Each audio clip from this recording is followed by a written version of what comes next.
สบายดีเนาะกลับมาพบกันต่อสำหรับการนำใช้โปรแกรม Excel อาจจะเป็นคลิปที่4นะสำหรับคลิปนี้อาจจะมาสืบต่อจากคลิปที่3เนาะคลิปที่ผ่านมานี้อาจจะเกี่ยวกับเรื่องของคะแนนรวมคะแนนเฉลี่ยนะทีนี้เราจะมาคิดไล่เกี่ยวกับคะแนนเกรดเนาะการตัดเกรดนั่นเองสำหรับการตัดเกรดนะครับจะมีเงื่อนไขเนาะเงื่อนไขอันนี้เป็นเพียงตัวอย่างซื่อๆเนาะคือเงื่อนไขถ้าว่าคะแนนหรือว่าคะแนนเฉลี่ยเนาะได้หลายกว่าหรือเท่ากับ 9.5 ขึ้นไปถือว่าจะได้เป็นเกรด A นั่นเองเนาะแต่ตามลำดับเนาะ9ก็จะได้ B บวก 8.5 แล้วก็ B ถัดลงมาและสุดท้ายถ้าหากว่า 4.9 เนาะหน่อย 4.9 หรือเท่ากับนี้แสดงว่าได้ F ทีนี้การคิดเราสามารถใช้ฟังก์ชัน if ในการสอบหาเนาะif ถ้าหากว่าเราสามารถเอาค่าของ logical test นี่ก็คือเงื่อนไขที่มาทดสอบเนาะจะเป็นคะแนนเฉลี่ยมาทดสอบถ้าหากว่าคะแนนเฉลี่ยนี่เนาะมีค่าหลายกว่าหรือเท่ากับทีนี้เราสามารถเขียนตามเงื่อนไขเนาะหลายกว่าหรือเท่ากับ 9.5 เนาะจุดถ้าเงื่อนไข logical test นี่ 9.5 ถ้ามันถูกจะมาแสดงอย่างก็คือค่าตัวนี้ถ้ามันถูกแสดงว่าให้ต้องแสดงค่าว่าเป็น A เนาะค่าเป็น A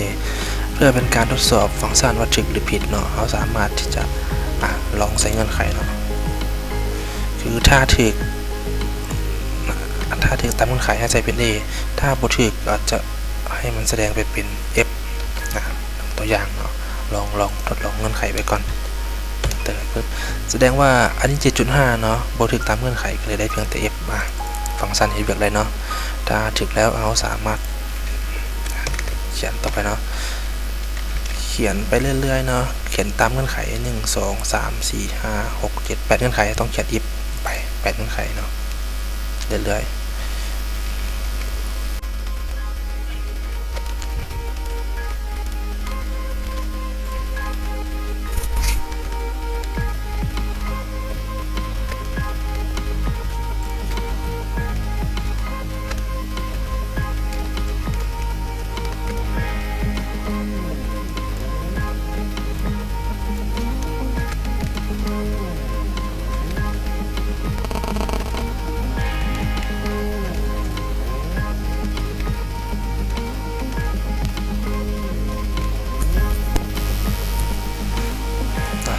สำหรับการเขียนเงื่อนไขก็ถือว่าตามนี้เนาะคือถ้ามีเงื่อนไขอยู่คือ2 4 6มี8เงื่อนไขเราสามารถเขียน7 if เนาะแล้วก็ท้ายสามารถจุดและใส่เงื่อนไขเลยถ้าว่าเงื่อนไขบ่ตรงกับประเด็นข้างหน้ามันให้มันเอาไว้นี้ฉะนั้นหลังจากเขียนแล้วอย่าลืมเอาเปิด if จากครั้งละ1 2 3 4 5 6 7เปิด if 7 ครั้งเราต้องปิดวงเล็บอยู่ที่7ต้องปิด7 ครั้งเนาะหลังจากที่เราลอง enter เนาะปึ๊บตอนนี้ของเราบ่ถูกอยู่บนว่าเงื่อนไขก็คือนี่เนาะจุด if ถ้าหากว่าเนาะsc ลืมใส่ถ้าหากว่า sc โอเคเนาะทีนี้ 7.5 มาเบิ่งว่า 7.5 ได้ 4โอเคถูกเราสามารถจะ copy สูตรลงมาเลย7.5 ได้ 4 5.75อันนี้ถือว่าฟังก์ชันผิดพลาดนะเดี๋ยว f มันบอกว่าฉะนั้นอันนี้อยู่ 4.9 เดี๋ยวเราจะมาแก้ไขอยู่ในส่วนนี้เนาะอย่าง if ถ้าหากว่าน้อยกว่าหรือเท่ากับ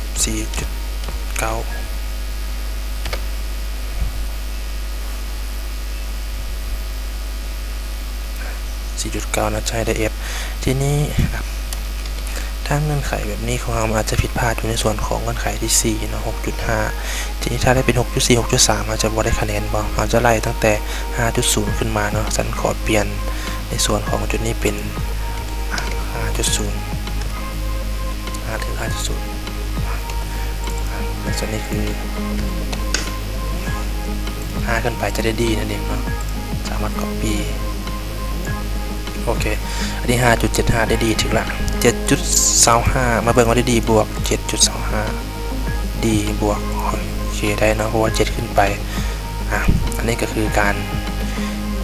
ซอกหาเกรดของ Excel สามารถเขียนฟังก์ชัน ต่อมานะเราจะมาจัดอันดับทีโดยการใส่ฟังก์ชัน rank นั่นเองเนาะ rank rank ฟังก์ชัน rank เป็นฟังก์ชันที่ใช้สำหรับจัดระดับทีargument ของฟังก์ชัน rank จะมี3ส่วนคือ1 number เนาะ number คือหมายถึงเราจะเอาตัวเลขตัวใดมาอ้างอิง2คือ reference คือ relevant เนาะ reference หมายถึงว่าข้อมูลทั้งหมดเนาะของทุกคนที่จะมาเป็นเงื่อนไขในการสอบนี้ว่ามีกี่คนเราต้องเลือกเอาข้อมูลทั้งหมดส่วน3คือ order คือรูปแบบในการจัดระดับ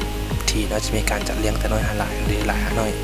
เดี๋ยวเอาไปคิดไล่พร้อมกันเนาะก็คือ1เราต้องใส่ number ที่นี้ข้าพเจ้าจะเอาคะแนนเฉลี่ยมาเป็นตัวจัดระดับทีเนาะให้คลิกที่ number แล้วนั้นจุดอันที่2 reference reference นี่ก็คือข้อมูลอ้างอิงทั้งหมดของแต่ละคนเราต้องเลือกทั้งหมดแล้วก็จุดทีนี้ order มันจะมี2ส่วนคือ0จะเป็น descending descending คือจัดเรียงแต่หลายหาน้อยหมายความว่าถ้าผู้ใดมีคะแนนหลายกว่าหมู่ได้ที่1คะแนนน้อยกว่าหมู่ที่สุดท้ายส่วน1เนาะ ascending คือการจัดเรียงตรงกันข้ามกันเนาะคะแนนหลายปัดได้น้อยกว่าหมู่คะแนนหลายได้ที่สุดท้ายเนาะแล้วก็คะแนนน้อยได้ที่1อันนี้เราต้องเลือกให้มันถูกเขาจะขอเป็น0เนาะหลังจากเลือกแล้ว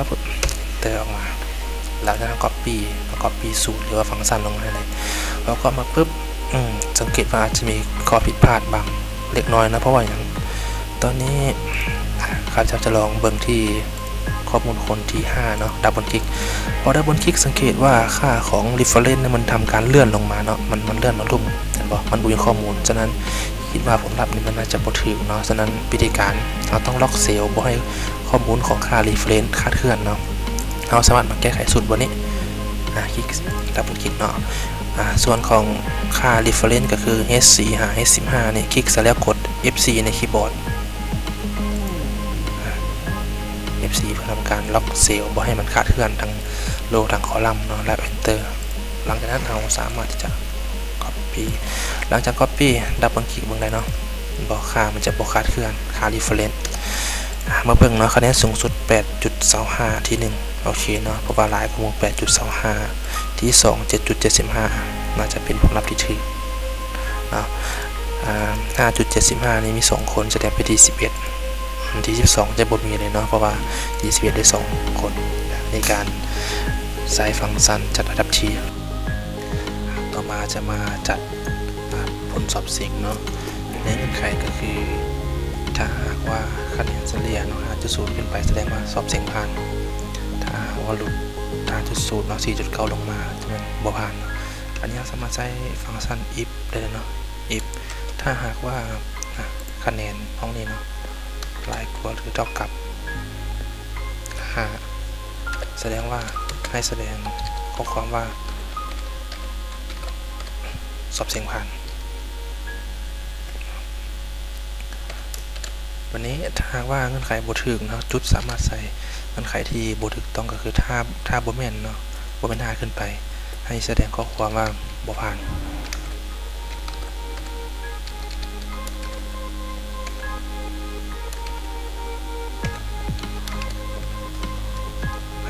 นี่เนาะกด Enter แล้วทำการ Copy สูตรลงมาเลยได้ F เนาะได้ F ได้ 3.5 จะบ่ผ่าน